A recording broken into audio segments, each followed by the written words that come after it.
उस समय स्वयं प्रकाशानंद स्वामी ने पूछा कि भगवान ने गीता में कहा है कि जो भगवत भक्त भगवान के वैकुंठादि धामों को प्राप्त होते हैं वहां से उन्हें लौटना नहीं पड़ता। फिर भी वहां से जिसका पतन होता है वह किस दोष से हुआ करता है? तब श्रीजी महाराज बोले कि भगवान के धाम को प्राप्त करके वहां से कौन गिरा है, हमें एक तो बताइए। स्वयं प्रकाशानंद स्वामी ने कहा, वैकुंठ से भगवान के जय विजय नामक पार्षदों का पतन हुआ तथा गोलोक से राधिकाजी तथा श्रीदामा को भी पृथ्वी पर लौटना पड़ा। फिर श्रीजी महाराज बोले कि जय विजय को भगवान ने इसलिए गिराया कि अपने सच्चे संत की महिमा से सब अवगत हों। जैसे सनकादि के समान साधु से जो भी द्रोह करेगा तो वैकुंठ आदि के समान धामों को प्राप्त करके भी उसका पतन हो जाया करता है। और जय विजय तो अपने तीसरे जन्म में पुनः भगवान के वैकुंठ धाम में पहुंच गए, इसलिए इन्हें गिरे हुए नहीं कहा सकते। वह पतन भगवान की इच्छा से हुआ था।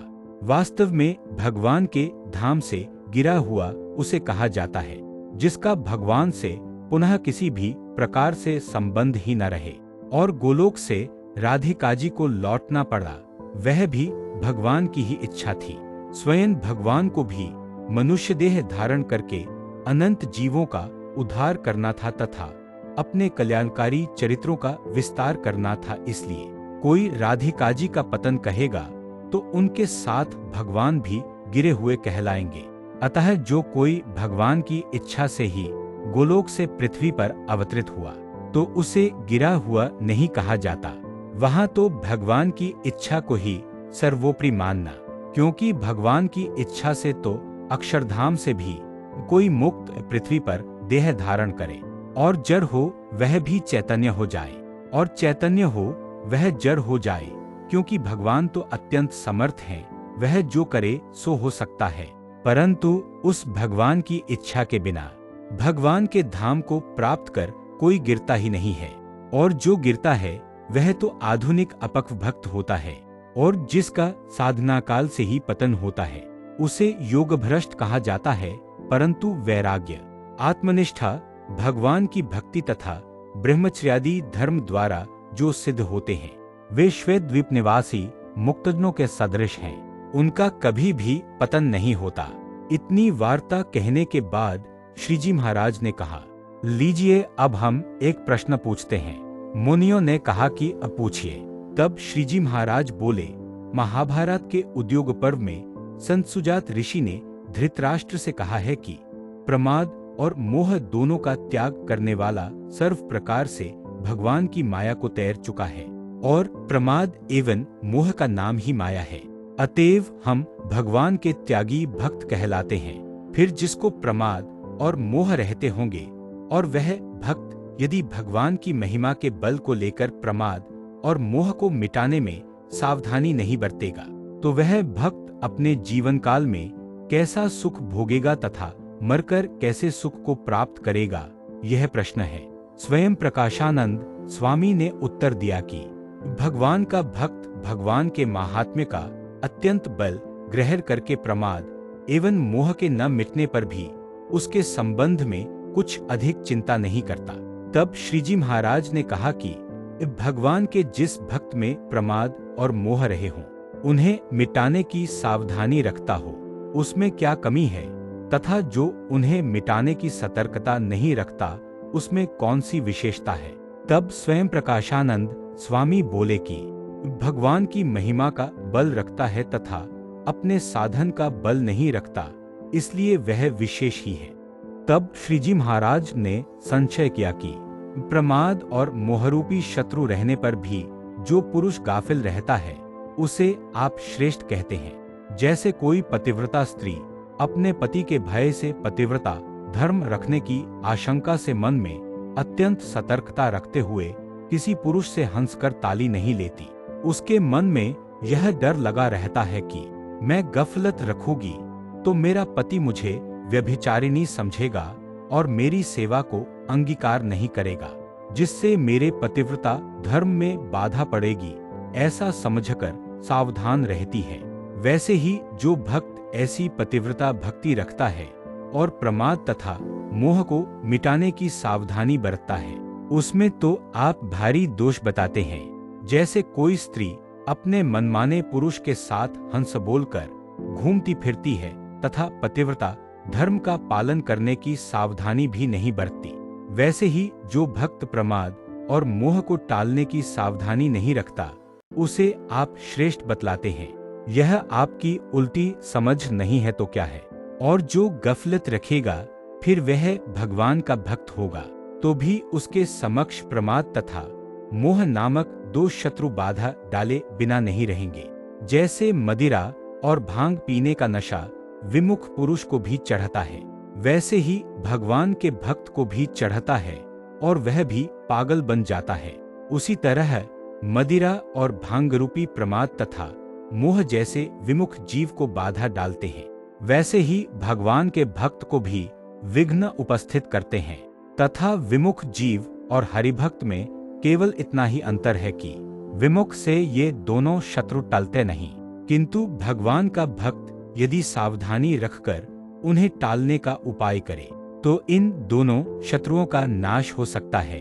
भगवान के भक्त में इतनी विशिष्टता रहती है, किंतु जो गफलत रखता है वह यदि भगवत भक्त हो फिर भी अच्छा नहीं है। श्रीजी महाराज ने पुनः प्रश्न किया कि स्थूल शरीर कितने तत्वों का है और सूक्ष्म शरीर कितने तत्वों का है, तथा स्थूल देह में तथा सूक्ष्म शरीर में समान तत्व हैं या कुछ न्यूनाधिक हैं। इन दोनों शरीरों के स्वरूप बताइए। स्वयं प्रकाशानंद स्वामी इस प्रश्न का उत्तर देने लगे, किंतु वे यथार्थ उत्तर न दे सके। तब समस्त मुनि बोले, हे महाराज, कृपया आप ही इसका उत्तर दीजिए। फिर श्रीजी महाराज बोले कि स्थूल शरीर पृथ्वी आदि पंचमहाभूत नामक 5 तत्वों का है और सूक्ष्म शरीर 5 ज्ञानेंद्रियों, 5 कर्मेंद्रियों, 5 प्राणों, 4 अंतःकरणों, इन 19 तत्वों का है। उस स्थूल शरीर में भी जब सूक्ष्म शरीर अनुस्यूत भाव से रहता है तभी समस्त क्रियाएं यथार्थ रूप से होती हैं, परंतु उसके बिना नहीं होती, क्योंकि कान, नेत्र आदि इंद्रियों के गोलक से युक्त जो स्थूल शरीर है उसमें उन इंद्रियों सहित सूक्ष्म शरीर मिलता है।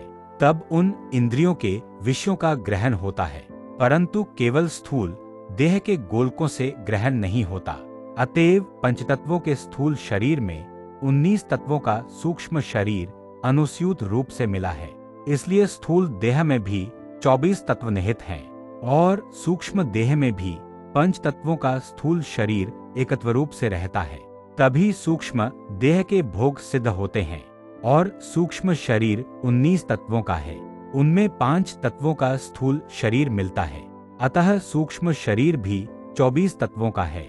और यदि सूक्ष्म देह में स्थूल देह अवस्थित है तो सूक्ष्म शरीर में त्रि का संग करने से स्थूल देह में वीर्यपात हो जाता है। अतः स्थूल देह एवं सूक्ष्म देह की जागृत अवस्था में एवं स्वप्नावस्था में एकता है। मुनि ने पुनः प्रश्न किया कि हे महाराज, इस प्रकार स्थूल देह के सदृश ही सूक्ष्म देह हुई, तब जैसे स्थूल देह में कर्मों का बंधन रहता है वैसे ही सूक्ष्म देह में भी कर्म बंधन रहता है या नहीं। तब श्रीजी महाराज बोले, स्थूल देह में अपनेपन की जैसी दृढ़ मान्यता है वैसी ही मान्यता यदि सूक्ष्म देह में हो तो स्थूल देह के कर्मों के समान सूक्ष्म देह में भी कर्म बंधन हो जाता है।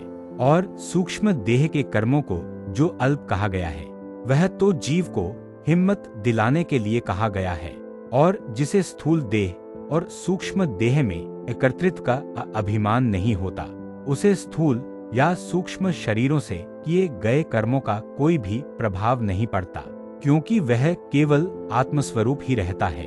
ऐसे आत्मज्ञानियों को स्थूल तथा सूक्ष्म देह संबंधी कर्मों का बंधन नहीं होता, और आत्मज्ञानी इस शरीर से अशुभ कर्म तो करता ही नहीं है, फिर भी प्रारब्ध के अनुसार जो सुख दुख आते हैं उन्हें वह भोगता है और इन सुख दुखों को भोगता हुआ ऐसा मानता है कि मैं इनका भोगता नहीं बल्कि आत्मा हूँ। और जो अज्ञानी देहाभिमानी हो उसे स्थूल देह अथवा सूक्ष्म देह संबंधी सभी कर्म लगते हैं, तब वह उन कर्मों के अनुसार सुख दुख भी भोगता है, क्योंकि अज्ञानी पुरुष जिस विषय को भोगता है उसे भोगता हुआ वह स्वयं को देहरूप समझकर ऐसा मानता है कि मैं इस विषय का भोगता हूँ। फिर जब उसका अंत समय आता है तब उस अज्ञानी जीव को यम के दूत दिखाई पड़ते हैं।